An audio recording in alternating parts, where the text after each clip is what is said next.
The Room Next to Mine. Chapter 5. The Unspoken Threat.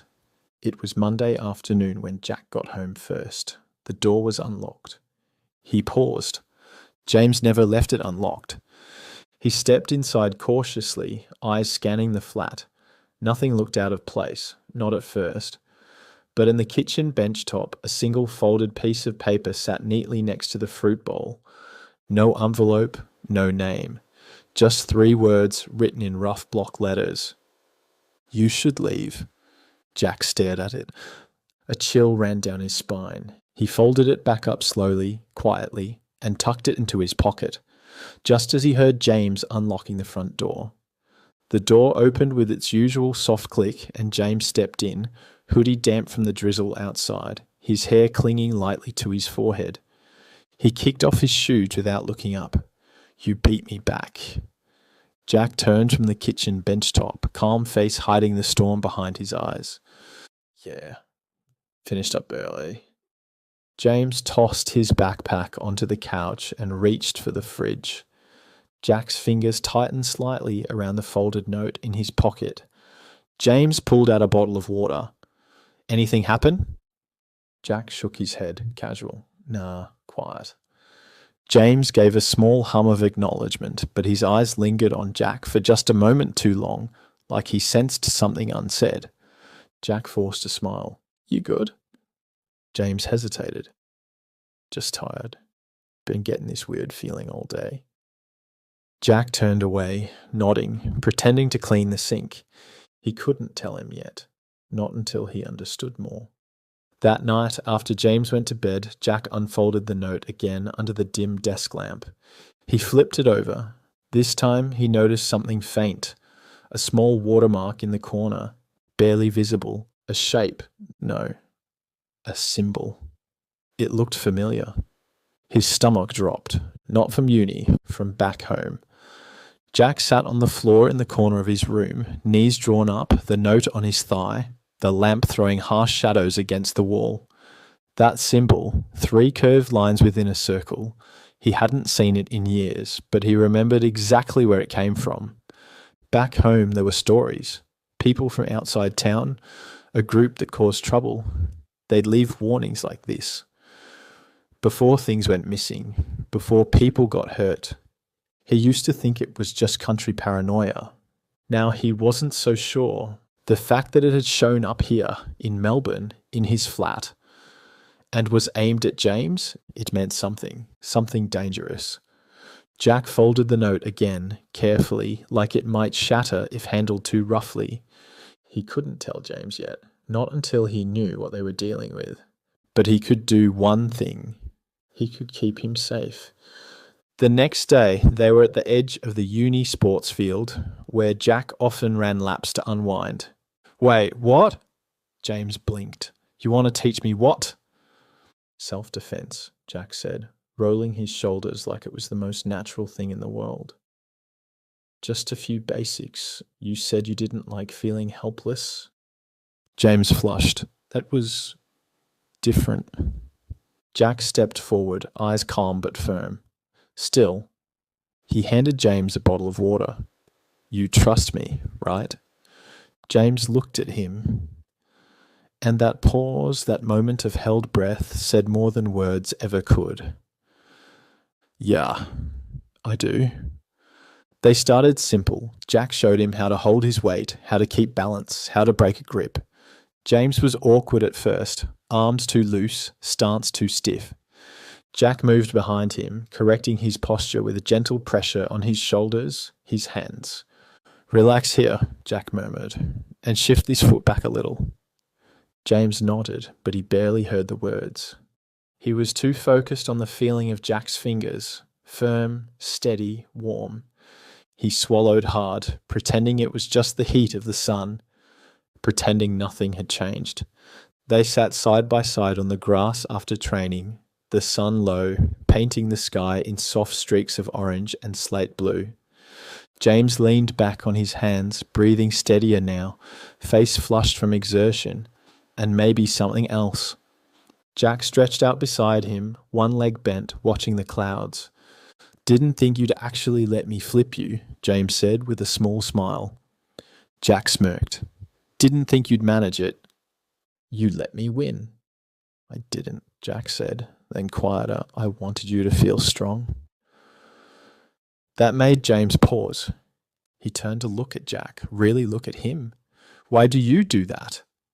Jack frowned. Do what? Put everyone else first, like it's just automatic. Jack looked away towards the distant city skyline, because where I grew up, if you didn't protect your own, no one else would. James nodded slowly, watching the way Jack's jaw tightened, how his shoulders always seemed to carry weight he never named. They were quiet for a long while. Then James, almost without thinking, said, I sleep better knowing you're in the next room. Jack didn't answer right away. He just reached over, gently brushed a blade of grass from James's sleeve, and said, Me too. They returned to the flat as the last traces of light drained from the sky. The apartment was quiet. Jack dropped his bag and moved instinctively towards the kitchen.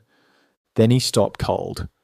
There, taped to the fridge door, was a scrap of notebook paper, written in the same jagged hand as before, but this time it said, You weren't supposed to stay.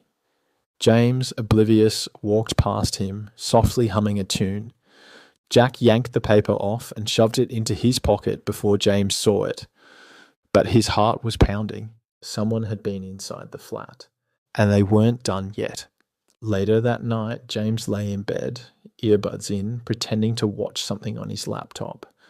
But his eyes kept drifting to the thin strip of light under Jack's door. Faint movement, a shadow pacing. He'd noticed it all day. The way Jack kept glancing over his shoulder. The way his hand hovered near his pocket like he was guarding something. Earlier at the sports field, Jack had smiled, but it hadn't reached his eyes. And the fridge. James had seen Jack pull something off it when they got home. A note? He hadn't asked, not then. But now it circled in his head like a mosey he couldn't swat. He closed his laptop, slipped out of bed. The hallway was cool and quiet. Jack's door was still slightly ajar. James knocked once. You awake? Jack's voice came from inside, low and tired. Yeah. James pushed the door open a little. Can I come in? Jack sat at the edge of the bed, shirt half buttoned, that guarded look flashing across his face for a moment before softening. Yeah, sure. James stepped in and shut the door behind him. He didn't sit straight away. He just stood there. I saw you take something off the fridge. Jack's body went still. James's voice was quiet. And what's going on? Jack didn't answer at first. Then finally he stood and reached into his back pocket. He handed James the note carefully, like it might cut him. James read it. You weren't supposed to stay. His throat tightened. Jesus, Jack. I didn't want to scare you, Jack said. I thought maybe it was a one-off, a prank. But someone was in here. Jack nodded. James stared at him. And you didn't tell me. Jack looked away. I didn't want you to feel unsafe. I thought if I kept it quiet. But I don't feel safe, James said, sharper than he meant to. I just don't know if I'm more scared of what's out there or what you're not telling me. Jack flinched at that, not visibly, but enough that James felt it. Silence stretched between them. Then Jack stepped forward, quietly, and placed a hand on James's shoulder. I swear to you, I'm trying to protect you. James didn't pull away, but he didn't lean in either. He just stood there, heartbeat loud in his ears, trying to understand the feeling swelling in his chest. Not quite fear, not quite anger. Something else, something he didn't have words for yet. The room felt smaller now, heavier. Jack's hand lingered on James's shoulder, but he didn't say anything else. James swallowed hard, eyes fixed somewhere beyond the bedroom window. Neither of them spoke for a long moment, just the quiet hum of the city outside and their own steady breaths. Finally, Jack broke the silence, voice low but steady. We can't keep pretending this isn't happening. James met his gaze, a flicker of something fierce behind his cautious eyes. Then we find out who's behind it, together. Jack nodded, a small grim smile breaking through. Together, they stood side by side, not quite touching, but close enough that the space between them felt charged. The weight of the unknown hung over them, but so did the first fragile threads of trust. That night, long after the city lights had dimmed, Jack lay awake staring at the ceiling. The note's jagged letters burned behind his eyes. Beside him, James's quiet breathing through the wall was the only steady thing in a world that suddenly felt uncertain. Something was coming, and Jack knew it. By the time the next day dawned, their lives would no longer feel the same.